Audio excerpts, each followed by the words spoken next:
Good morning. Welcome to ask money show. ఈ ask money show ద్వారా every Sunday morning 11:00 మీకు ఏవైతే questions ఉంటాయో ఆ క్వశ్చన్స్ అన్నిటికి క్విక్గా ఆన్సర్ చేసేస్తాను. ఈరోజు మన సబ్స్క్రైబర్స్ చాలా ఇంట్రెస్టింగ్ క్వశ్చన్స్ అడిగారు. ఒక్కొక్కటి క్విక్గా ఆన్సర్ చేసేస్తాను. దానికన్నా ముందు I have to tell you one thing. Cold చాలా బాగా ఎక్కువగా ఉన్నది. So you have to bear with me with this voice today. I'm really sorry for it. మన ఈరోజు ఫస్ట్ క్వశ్చన్ నరహరి గారు అడుగుతున్నారు. హలో సాయి గారు, I want to ask you one question that will help people like me who are new to markets. ఆయన అడిగిన question కొంచెం లెంతీగా ఉన్నది కాబట్టి నేను తెలుగులో ఎక్స్ప్లెయిన్ చేస్తాను. నేను ఏమన్నారంటే, నేను లాస్ట్ 1 ఇయర్లో మార్కెట్లో కొత్తగా ఎంటర్ అయ్యాను. సో బుల్ మార్కెటే కనబడింది కోవిడ్ తర్వాత. బట్ కానీ నాకేమనిపిస్తుంది అంటే మార్కెట్ కరెక్ట్ అవుతుంది అని చెప్పి నాకు ఎక్కడో అనిపిస్తుంది. సో అలా కరెక్షన్ వచ్చినప్పుడు, బేర్ మార్కెట్ వచ్చినప్పుడు అది ఎలా హ్యాండిల్ చేయాలి? నేను మన యూట్యూబ్ వీడియోస్ కామెంట్ సెక్షన్లో చూస్తుంటాను. ప్రతిసారి 5-10% ఏదైనా స్టాక్ కరెక్ట్ అయినప్పుడు చాలామంది భయపడి లాస్లో బుక్ చేస్తున్నాం అని చెప్పి మాట్లాడుతుంటారు. సో నేను ఇలా లాస్లో ఎగ్జిట్ అవ్వకుండా ఉండాలంటే నేను నా మైండ్ సెట్ని ఎలా ప్రిపేర్ చేసుకోవాలని అడుగుతున్నారు. This is really wonderful question Narahari గారు. ఎందుకంటే బికాస్ యాజ్ ఎ ఇన్వెస్టర్ మనం బుల్ మార్కెట్కే కాదు బేర్ మార్కెట్ కూడా రెడీ అయి ఉండాలి. నౌ బేర్ మార్కెట్ మనల్ని మనం ఎలా ప్రిపేర్ చేసుకోవాలి? ఓకే, దానికి కొన్ని సొల్యూషన్స్ ఉన్నాయి. బట్ కానీ అగైన్ నేను రీట్రై చేస్తున్నాను ఏంటంటే, it is not that easy. నేను థియరిటికల్లీ చెప్పొచ్చు కానీ ప్రాక్టికల్లీ కరెక్షన్ హ్యాండిల్ చేయడం అంత ఈజీ కాదు. ఎందుకంటే బికాస్ మన డబ్బులు నష్టపోతున్నాం అంటే లాస్ కనబడుతుంది అనుకోండి, ఆ లాస్ని బేర్ చేయడం చాలా కష్టం అవుతుంది, ఇంక్లూడింగ్ సీజన్ ఇన్వెస్టర్స్ కూడా. బట్ కానీ దాన్ని కొంచెం వరకు మనం మేనేజ్ చేయగలం. ఎలా మేనేజ్ చేయగలం? మనం ఇన్వెస్ట్ చేసే కంపెనీ కానీ ఫండ్ కానీ ఏదైతే అవుతుంది దాని మీద మనకి కంప్లీట్ ఐడియా ఉండాలి. లైక్ ఫర్ ఎగ్జాంపుల్ ఏదైనా స్టాక్లో మనం ఇన్వెస్ట్ చేస్తున్నాం అనుకోండి, ఆ స్టాక్లో ఇన్వెస్ట్ చేసేటప్పుడు ఆ కంపెనీ యొక్క బిజినెస్ మోడల్ గురించి, ఫ్యూచర్ గ్రోత్ గురించి మనకు ఐడియా ఉన్నదనుకోండి, అప్పుడు ఆ స్టాక్ 5-10% కరెక్ట్ అయినా కూడా మనం భయపడి అమ్మాం. అండ్ ఇన్ఫ్యాక్ట్ బేర్ మార్కెట్స్ అంటే మనకి 80-90% కరెక్షన్లు రావు. 80-90% కరెక్షన్స్ వచ్చేవి ఓన్లీ జంక్ స్టాక్స్లోనే వస్తాయి. మోస్ట్ ఆఫ్ ద క్వాలిటీ స్టాక్స్లో అంత కరెక్షన్ రాదు. మ్యాక్సిమం 30-40-50% కరెక్షన్ కూడా బ్లాక్ స్వాన్ ఈవెంట్స్ లైక్ కోవిడ్-19 కానీ లేకపోతే రెసిషన్ వచ్చింది కానీ కదా 2008లో, అలాంటి కేసులోని కానీ మనం చూస్తాం. కానీ అదర్వైజ్ మనకి అంత డీప్ కరెక్షన్స్ అయితే కనబడవు. ఒక 20-30% కరెక్షన్ కనబడవచ్చు. అలాంటి కరెక్షన్స్ వచ్చినప్పుడు మనం ఆ స్టాక్ని హోల్డ్ చేయడం కదా. ఇన్ఫ్యాక్ట్ ఆ టైంలో బై చేయడానికి కన్విక్షన్ ఉండాలంటే మనకు ఆ బిజినెస్ గురించి, ఆ బిజినెస్ గ్రో అవడానికి స్కోప్ గురించి మనకు కంప్లీట్ ఐడియా ఉండాలి. దీనికి నేను ఎగ్జాంపుల్ మాట్లాడాలంటే, లెట్స్ సే ఫర్ ఎగ్జాంపుల్ ఎవరైనా ఫండ్ మేనేజర్ కానీ, ఎవరైనా మార్కెట్ ఎక్స్పర్ట్ కానీ, వాళ్ళు ఎక్కడో చోట టాటా ఎల్ఎక్సీ గురించి చాలా పెద్ద నెగిటివ్ స్టేట్మెంట్ చేశారనుకోండి, that will not shake my conviction. ఎందుకంటే బికాస్ నాకు ఆ బిజినెస్ గురించి ఐడియా ఉన్నది, బిజినెస్ గ్రో అవడానికి స్కోప్ గురించి ఐడియా ఉంది, మేనేజ్మెంట్ గురించి కూడా ఐడియా ఉన్నది. సో ఎవరో స్టేట్మెంట్ చేశారని చెప్పి నేను వెంటనే దాన్ని పరిగెత్తుకెళ్ళి అమ్మాను. అండ్ ఇన్ఫ్యాక్ట్ ఆ స్టేట్మెంట్స్ వల్ల ఒకవేళ స్టాక్ కరెక్ట్ అయింది అనుకోండి ఒక 20-25%, I look that as a opportunity. Or Praj, okay, Praj కేసులోని చాలామంది నేను మన కామెంట్ సెక్షన్లో చూస్తుంటాను, పెరగలేదని చెప్పి అమ్మేస్తున్నాం అని మాట్లాడుతుంటారు. ఇది పెరగకపోయినా లాస్ట్ 1-2 months ఆర్ 3 monthsలో పెరగకపోయినా కూడా that will not shake my conviction. And in fact నాకు ఆ పడినప్పుడల్లా నాకు బయింగ్ ఆపర్చునిటీలా కనబడుతుంది. ఎందుకంటే బికాస్ నాకు తెలుసు ఆ బిజినెస్ గ్రో అవడానికి ఎంత స్కోప్ ఉన్నదని. సో మనకు కంప్లీట్ ఐడియా ఉన్నదనుకోండి, దెన్ డెఫినెట్లీ మనల్ని బేర్ మార్కెట్స్ అంత పెద్దగా షేక్ చేయలేవు. అండ్ ఇన్ఫ్యాక్ట్ కరెక్షన్ వచ్చినప్పుడు మనం ఆపర్చునిటీ కింద చూస్తాం. సెకండ్ పాయింట్, మనం బేర్ మార్కెట్ని హ్యాండిల్ చేయాలంటే మనం అప్పు చేసి ఎప్పుడూ ఇన్వెస్ట్ చేయకూడదు. బుల్ మార్కెట్లో చాలామంది చేసే పెద్ద పొరపాటు, వాళ్ళు అప్పు చేసి ఇన్వెస్ట్ చేస్తుంటారు. అప్పు చేసి ఇన్వెస్ట్ చేసాం అనుకోండి, డెఫినెట్లీ మన అది డబుల్ ఎడ్జ్ స్వార్డ్ లాంటిది అనమాట. ఎందుకంటే బికాస్ మనం అప్పు తీసుకున్నప్పుడు దానికి ఇంట్రెస్ట్ పే చేయాలి, ఇక్కడ డబ్బులు కోల్పోతుంటాం. సో ప్రెషర్లో అమ్మేస్తాం. థర్డ్, చాలామంది అగైన్ పొరపాటు ఏం చేస్తారంటే, వాళ్ళ ఎమర్జెన్సీ ఫండ్ ఏదైతే ఉంటుందో, అంటే 6 monthsకి సరిపడా ఖర్చులకు సరిపడా డబ్బులు ఏవైతే ఉంటాయో పక్కన నేను ఎఫ్డీలో కానీ లేకపోతే liquid are ultra short term లో డ్యూరేషన్ ఫండ్స్లో పెట్టుకోండి అని చెప్తుంటాను కదా. ఆ మనీని కూడా ఉంచుకోండి, ఈక్విటీస్లో ఇన్వెస్ట్ చేస్తారు బుల్ మార్కెట్లో, ఎందుకంటే ఆపర్చునిటీ మిస్ అయిపోతామో అని చెప్పి. బట్ కానీ అలా చేయడం వల్ల ఏమవుతుందంటే, బేర్ మార్కెట్లోని మనకి సడన్గా ఖర్చులు వస్తే ఎలాగా అని చెప్పి భయం వేసినప్పుడు మనం లాస్లో డబ్బులు అమ్మేస్తుంటాం అన్నమాట, మన ఇన్వెస్ట్మెంట్ని సేల్ చేస్తుంటాం. సో అలా చేయకుండా ఉండాలంటే మీ కంటిన్యూన్సీ మనీ కంపల్సరీ ఆ 6 months మనీ ఉండాలి. అండ్ ఫోర్త్ పాయింట్, చాలామంది అగైన్ ఈ తప్పు చేస్తుంటారు బుల్ మార్కెట్లోని. 6 monthsకి మన ఈవెన్ కామెంట్ సెక్షన్లో కూడా మీరు చూడవచ్చు, చాలామంది అడుగుతుంటారు, ఈ స్టాక్లో నేను 6 monthsకి ఇన్వెస్ట్ చేయొచ్చా, 1 yearకి ఇన్వెస్ట్ చేయొచ్చా అని. 1 year 2 year, నేను ఇన్ఫ్యాక్ట్ సర్ప్రైజింగ్లీ చాలామంది ఎక్స్పర్ట్స్ చెప్తుంటారు మీరు 1 monthకి ఇన్వెస్ట్ చేయొచ్చు, 1 yearకి ఇన్వెస్ట్ చేయొచ్చు అని. నాకు వాళ్ళు ఎలా ప్రిడిక్ట్ చేస్తారు ఆ ప్రైస్ అన్నది నాకు ఎప్పటికీ అర్థం కాదు. ఎందుకంటే because I don't know, it is not, ఒక్కోసారి నాకు నిజం కాదు అబద్ధం చెప్తున్నారు అనిపిస్తుంది.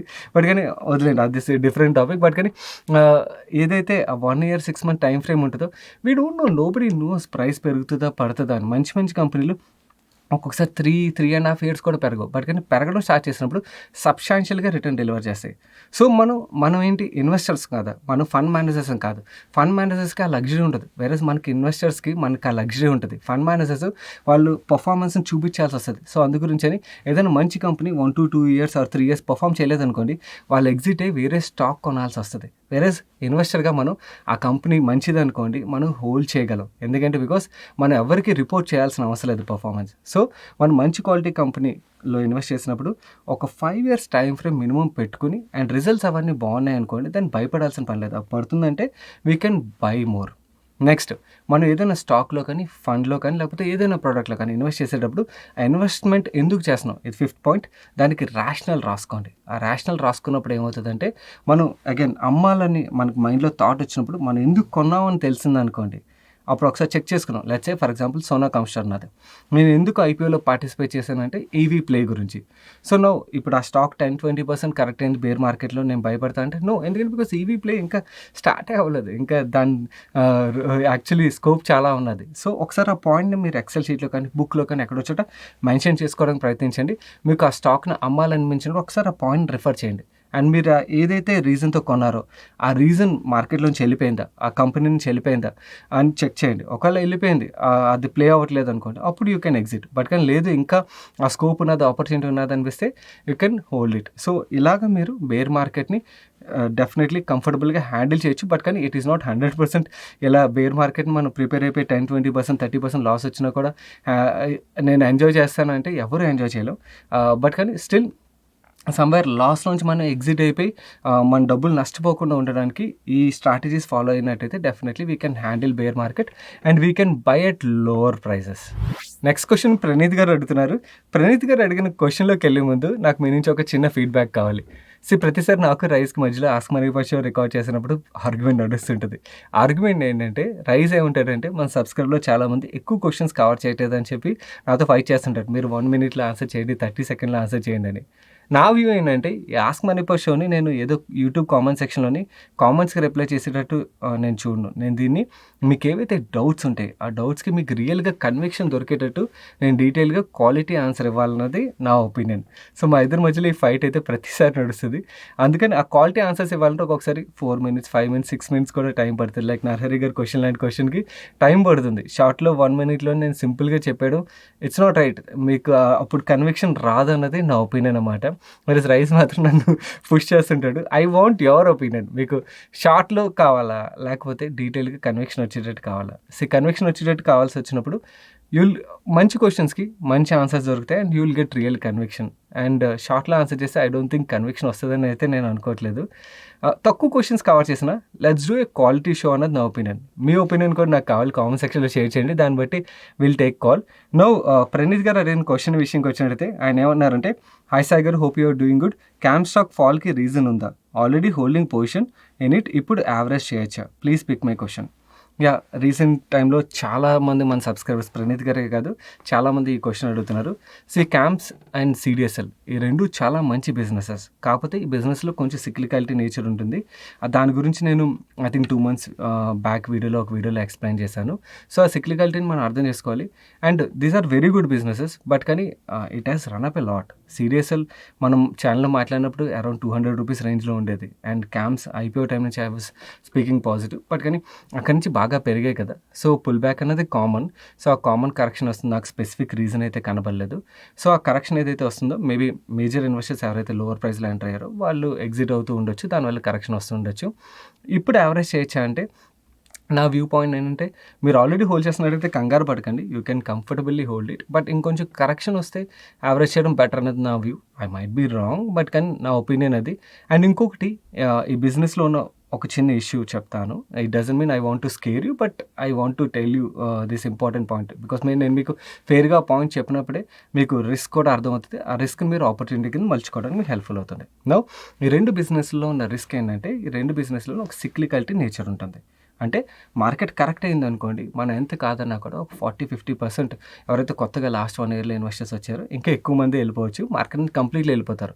ఈ మార్కెట్లు వేస్ట్ అని చెప్పి, ఈక్విటీ మార్కెట్స్ చెత్త అని చెప్పి. వాళ్ళు వెళ్ళిపోయినప్పుడు ఇప్పుడు ఏదైతే వాల్యూమ్స్ కనబడుతున్నాయో ఈ బిజినెస్‌లో ఆ వాల్యూమ్స్ కనబడవు. వాల్యూమ్ కనబడినప్పుడు మనకి ఈ స్టాక్ ప్రైస్‌లోని కొంచెం కరెక్షన్ కనబడుతది. అలాంటప్పుడు మనం ట్రక్ లోడ్స్ ఆఫ్ స్టాక్స్‌ని కొనుక్కోవచ్చు. ఎందుకంటే బికాజ్ బిజినెస్‌లు మంచివి మనకు అప్పుడు చీప్‌గా దొరుకుతాయి.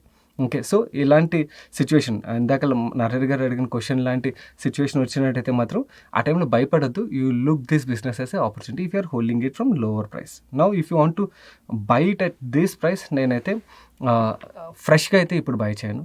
ఓకే. అండ్ నా ఎగ్జిస్టింగ్ హోల్డింగ్స్ అమ్మేస్తాను అనట్లేదు. బట్ కానీ ఫ్రెష్‌గా అయితే బై చేయను. ఎందుకంటే because we are in very good bull సైకిల్‌లో ఉన్నాం. ఈ సైకిల్‌లోని ఈ సైకిల్ ఎప్పుడు కరెక్ట్ అవుతది, ఎప్పుడు ఎండ్ అవుతదని ఎవరు ప్రిడిక్ట్ చేయలేం. అలా అయినప్పుడు I know there is a cyclicality nature in this business. So, ఆ సిక్లికాలిటీ నేచర్‌ని మనం అర్థం చేసుకోవాలి. నౌ క్యాంప్స్ విషయంలో ఇంకొక రిస్క్ కూడా ఉన్నది. I want to tell you fairly. So, risk ఏంటంటే ఇప్పుడు కొత్తగా వస్తున్న మ్యూచువల్ ఫండ్ కంపెనీస్ ఏవైతున్నాయి, జీరోదా కానీ, నివి కానీ ఇలాంటి మ్యూచువల్ ఫండ్ కంపెనీస్ ఏవైతున్నాయి వీళ్ళు లో కాస్ట్ ప్రొడక్ట్‌లు లాంచ్ చేయడానికి ప్లాన్ చేస్తున్నారు. నౌ వీళ్ళు లో కాస్ట్ ప్రొడక్ట్‌లు లాంచ్ చేసినప్పుడు ఏం జరుగుతుందంటే మీరు క్యాంప్స్ యొక్క బిజినెస్‌ని క్లియర్‌గా అర్థం చేసుకుంటే వీళ్ళు మేజారిటీ రెవెన్యూ ఈక్విటీ ఫండ్స్ నుంచి వస్తది.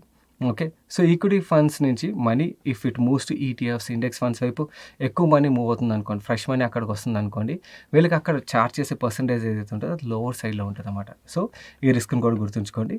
సో, గుడ్ బిజినెసెస్ బట్ కానీ ఏవైతే రిస్కులు గుర్తుంచుకొని ఆ రిస్కులు ప్లే అయినప్పుడు we can use it as a opportunity.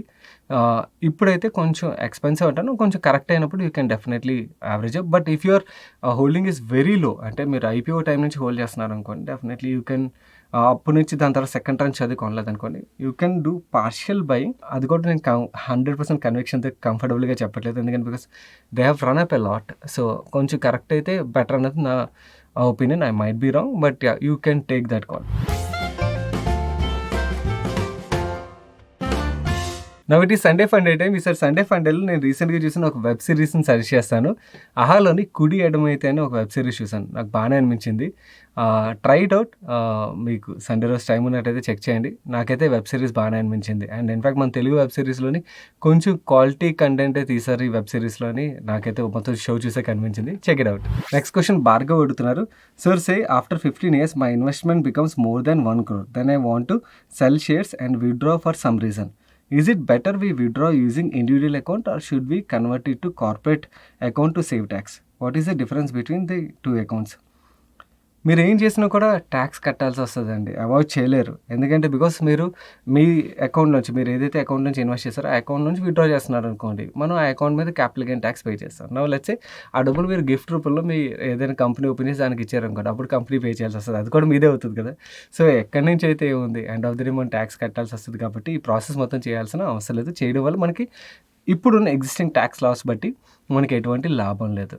Now best way of withdrawing is ఒక్కసారి డబ్బులు విత్‌డ్రా చేసే బదులు పార్షియల్‌గా విత్‌డ్రా చేసుకోవడం బెటర్. ఎందుకంటే బికాస్ మనకు ఒక్కసారి డబ్బులు అవసరం ఉండదు. Until we do heavy purchase like ఇల్లు కొనడం కానీ ఇలాంటివన్నీ చేస్తే తప్పించి మనకు అంత డబ్బులు అవసరం ఉండదు కాబట్టి ఎవ్రీ ఇయర్ విత్‌డ్రా చేసుకున్నట్టయితే యాస్ పర్ కరెంట్ ట్యాక్స్‌లో మనం 1,00,000 వరకు ట్యాక్స్ కట్టక్కర్లేదు. ఆ 1,00,000 రూపీస్‌కి ఏదైతే ట్యాక్స్ కట్టాలో అది సేవ్ చేసుకోగలం. మిగిలిన దాని మీద 10% ట్యాక్స్ పే చేయాలి ఆ ఇయర్‌లోని. సో, ఇలా గ్రాడ్యువల్‌గా విత్‌డ్రా చేసుకోవడం would be the best option. Other than that ఇలా కంపెనీ పేరు మీద ట్రాన్స్‌ఫర్ చేసి కానీ ఇలా కానీ మనకి ఎటువంటి ఎగ్జంప్షన్ అయితే దొరికే ఛాన్స్ లేదు. నెక్స్ట్ క్వెషన్ కృష్ణప్రసాద్ గారు అడుగుతున్నారు. హాయ్ సాయి అండ్ భాష గారు.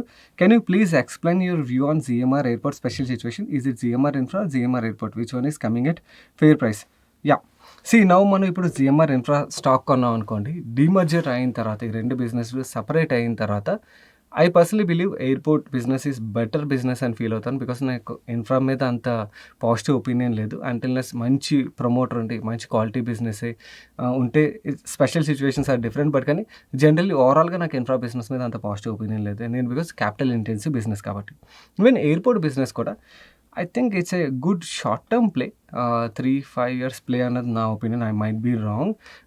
బట్ కానీ నా వ్యూ ఏంటంటే బికాస్ ఎయిర్‌పోర్ట్ బిజినెస్ కూడా క్యాపిటల్ ఇంటెన్సివ్ బిజినెసే. యాజ్ ఆఫ్ నౌ ఏదైతే ఇన్వెస్ట్ చేస్తారో దానికి మళ్ళీ రీఇన్వెస్ట్ చేయక్కర్లేదు. బట్ కానీ ఎప్పుడైతే రీమోడర్నైజ్ చేయాల్సి వస్తుందో అలాంటప్పుడు ఆర్ న్యూ ఎయిర్‌పోర్ట్ వీళ్ళకి వచ్చినప్పుడు టెండర్‌లో విన్ అయ్యి వీళ్ళు న్యూ ఎయిర్‌పోర్ట్ కన్స్ట్రక్ట్ చేయాలనుకోండి. Again they have to invest lot of money. Again it's a capital intensive business గుర్తుంచుకొని బట్ డెఫినెట్లీ ఓవరాల్‌గా చూసినట్టయితే GMR Infra because airport business infra బిజినెస్‌లో ఉన్నది కాబట్టి ఓవరాల్ బిజినెస్‌ని మార్కెట్ బాగా హ్యామర్ చేసింది. అందుకని మనకి స్టాక్ చాలా చీప్‌గా దొరుకుతుంది. డీమర్జర్ తర్వాత ఏమవుతది? ఎయిర్‌పోర్ట్ బిజినెస్‌కి కొంచెం బెటర్ వాల్యుయేషన్ మార్కెట్ ఇవ్వడానికి ప్రయత్నిస్తది కాబట్టి అక్కడ మనకి we might make decent money. So ఇప్పుడైతే మనం జీఎంఆర్ ఇన్ఫ్రా స్టాక్ కొనాల్సొస్తది. సో డీమర్జర్ డేట్ తర్వాత స్టాక్ అన్‌లిస్ట్ అయ్యి మళ్ళీ దాని తర్వాత డీమర్జర్ తర్వాత 2 సెపరేట్‌గా లిస్ట్ అవుతాయన్నమాట. అలా లిస్ట్ అయినప్పుడు నేనైతే జీఎంఆర్ ఎయిర్‌పోర్ట్ బిజినెస్‌ని కొన్నాళ్ళ వరకు హోల్డ్ చేయడానికి ఇష్టపడతాను. ఇన్ఫ్రా బిజినెస్‌ని ఐ విల్ సీ అప్పుడు థింగ్స్ ఎలా ప్లే అవుతాయి, అప్పుడు ఎలా వాల్యుయేషన్‌లో దొరుకుతదన్నది దాన్ని బట్టి డెసిషన్ తీసుకుంటాను. బట్ నేను 2 బిజినెస్‌ని నేను లైఫ్ లాంగ్ నా పోర్ట్‌ఫోలియోలో హోల్డ్ చేసుకుంటా అంటే నేను చేయను. ఎందుకంటే బికాస్ 2 క్యాపిటల్ ఇంటెన్సివ్ బిజినెస్‌లు. సో నేను అంత క్యాపిటల్ ఇంటెన్సివ్ బిజినెస్‌ని హోల్డ్ చేయడానికి అంతగా ఇష్టపడను. But we can play for short term. Next question Sai Kiran అడుగుతున్నారు. కృష్ణ డయాగ్నోస్టిక్స్ బాగా కరెక్ట్ అవుతుంది. Will it be improved? Nearly I bought it for 1000 if I hold it for long term. మీరు లాంగ్ టర్మ్ అంటున్నారు కాబట్టి నా వ్యూ ఏంటంటే నేను ఐపీఓ వీడియోలో క్లియర్గా చెప్పాను. ఈ డయాగ్నోస్టిక్ బిజినెస్ మన ఇండియాలో గ్రో అవడానికి అయితే చాలా స్కోప్ ఉన్నది. కృష్ణ విషయంకి వచ్చినట్టయితే మిగిలిన లిస్టెడ్ ప్లేయర్స్తో కంపేర్ చేస్తే వీళ్ళు కొంచెం డిఫరెన్షియేటెడ్ బిజినెస్. వీళ్ళు పీఈసీ ఎంటిటీస్తో డీల్ చేస్తుంటారు. సో అందుకని మార్కెట్ జనరల్లీ పీఈసీ ఎంటిటీస్తో డీల్ చేసే కంపెనీలు కొంచెం తక్కువ వాల్యుయేషన్ ఇస్తుంది. తక్కువ ఈజ్ ఫైన్, బట్ కానీ మార్కెట్ ఇప్పుడు the way it is treating Krishna అని ఐ థింక్ బాగా డిస్కౌంట్ ఇచ్చిందనే నేను అనుకుంటున్నాను. అండ్ ఇన్ఫ్యాక్ట్ రీసెంట్ టైంలో నాకు నా ఫ్రెండ్స్కి మధ్యలో ఒక ఆర్గ్యుమెంట్ కూడా జరిగింది కృష్ణ విషయంలో. వాళ్ళు ఏమంటారంటే కృష్ణే కాదు, డయాగ్నోస్టిక్ చైన్స్ కోవిడ్ వల్ల they made lot of money. So next 1 ఇయర్లోని వీళ్ళ నెంబర్స్ బాగోవు, కృష్ణే కాదు మిగిలిన డయాగ్నోస్టిక్ చైన్స్ కూడా బాగోవు అని చెప్పి వాళ్ళు డయాగ్నోస్టిక్ చైన్ని కంప్లీట్లీ అవాయిడ్ చేసేద్దాం అన్న టైప్లో మాట్లాడుతున్నారు. నా వ్యూ ఏంటంటే ఓకే, నెక్స్ట్ 2-3 క్వార్టర్స్ నెంబర్స్ బాగోకపోతే ఏంటి, హౌ డస్ ఇట్ మ్యాటర్? మన లాంగ్ టర్మ్ హోల్డ్ చేద్దాం అనుకున్నప్పుడు బిజినెస్లో స్కోప్ ఉన్నదంటే డెఫినెట్లీ బిజినెస్లో చాలా స్కోప్ ఉన్నది.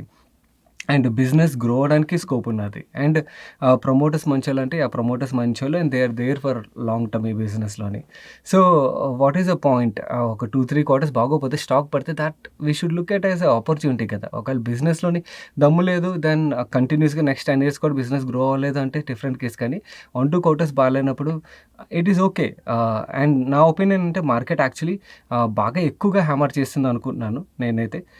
సో ఉన్న డయాగ్నోస్టిక్ చైన్స్లో కృష్ణ చాలా చీప్‌గా దొరుకుతుంది అన్నది నా opinion. Let's see next coming డేస్‌లో వాళ్ళ రిజల్ట్స్ వస్తాయి కదా. రిజల్ట్స్ వచ్చినప్పుడు ఎలా ఉంటుందో, ఒకవేళ లాస్ట్ ఇయర్ డెలివర్ చేసినట్టుగా సిమిలర్ రేంజ్లో వీళ్ళు నెంబర్స్ డెలివర్ చేయగలిగినట్టయితే I think stock should get rerated from here. ఎందుకంటే బికాస్ మార్కెట్ ఈ స్టాక్ని బాగా హ్యామర్ చేస్తుంది. నెక్స్ట్ క్వశ్చన్ బాలా అడుగుతున్నారు. హలో సాయి గారు, what's your opinion Castrol India? It's predominantly into the business of lubrication. Will this business gets affected with EVs as they would require very less of oil and lubrication? And let us know if they are into other business. Okay. నేను completely track చేయట్లేదు, but even నా opinion కూడా same. ఎందుకంటే because EV వల్ల definitely ఈ బిజినెస్కి అయితే effect ఉంటుంది. అందుకనే మార్కెట్ యాక్చువల్లీ మీరు చూసినట్టయితే మంచి ప్రమోటర్స్, మంచి గ్రూప్, బ్యాలెన్స్ షీట్ అవి బాగున్నా కూడా market is not giving good valuation. So ఫ్యూచర్లోని వీళ్ళ బిజినెస్కి ఎఫెక్ట్ ఉంటుందని మార్కెట్ వాల్యుయేషన్ ఇవ్వట్లేదని నేను అనుకుంటున్నాను. సో నేను I will try to skip such businesses. ఎందుకంటే బికాస్ మంచి బిజినెసెస్ అయినా కూడా మార్కెట్ అయితే డెఫినెట్లీ నెక్స్ట్ డిస్రప్టర్ వస్తున్నప్పుడు డిస్రప్టర్కి బెటర్ వాల్యూ ఇవ్వడానికి ప్రయత్నిస్తుంది. So it is better to play with disruptors rather than disrupt అవుతున్న కంపెనీస్. నెక్స్ట్ క్వశ్చన్ వాసు గారు అడుగుతున్నారు. I'm retired person, is it safe to invest in X company NCD which is open recently and closes on 18th October? Vasu గారు, నా personal view ఏంటంటే మీరు retired person అంటున్నారు కాబట్టి మీరు ఫస్ట్ ప్రధానమంత్రి వయ వందన యోజనని చెక్ చేయండి. దాని తర్వాత senior citizen savings scheme check చేయండి. ఈ 2 అయిపోయిన తర్వాత మీరు ఇంకా ఇన్వెస్ట్ చేయాలనుకున్నట్టయితే prefer debt mutual funds rather than individual company NCDs. ఎందుకంటే బికాస్ ఇండివిజువల్ కంపెనీ ఎన్సిడీస్లో కొంచెం రిస్క్ ఎక్కువగా ఉంటుంది. ఎందుకంటే బికాస్ ఆ కంపెనీకి ఏదైనా రిస్క్ జరిగినట్టయితే మీరు రిటైర్ అయిపోయారు కదా, సో మీ డబ్బులు అక్కడ స్టక్ అయిపోయినా లేకపోతే వాళ్ళు డిఫాల్ట్ చేసినా మనకి డబ్బులు కోల్పోతే చాలా కష్టం కదా. సో అందుకని don't go for individual NCDs. దాని బదులు you can play with debt mutual funds. ఈ 2 ఆప్షన్లు అయిపోతాయి. ఫస్ట్ ఆప్షన్స్ ఆ 2. సో ఇలా వెళ్ళడం would be better option. That's it for today's ask money question guys. ఈరోజు ఆస్క్ మనీ క్వశ్చన్ నేను ఆన్సర్ చేసిన క్వశ్చన్స్ మీకు హెల్ప్ఫుల్ అయ్యి ఇప్పటివరకు వీడియోని లైక్ చేయనట్టయితే వీడియోని తప్పకుండా లైక్ చేయండి. అండ్ ఈ వీడియో మీ friends and family members helpful అవుతుందంటే వాళ్ళు తప్పకుండా షేర్ చేయండి. అండ్ మీరైతే ఫస్ట్ టైం మన మనీ పర్ ఛానల్కి వచ్చి ఛానల్ సబ్స్క్రైబ్ చేయనట్టయితే ఇంకా ఛానల్ లోగో మీద క్లిక్ చేసి ఛానల్ సబ్స్క్రైబ్ చేస్తూ పక్కన బెల్ ఐకాన్లోని ఆల్ నోటిఫికేషన్స్ యాక్టివేట్ చేసుకోండి. నేను సాయి కృష్ణ పత్రి మరొక ఇంట్రెస్టింగ్ వీడియోతో కలిసాను. Till then have fun.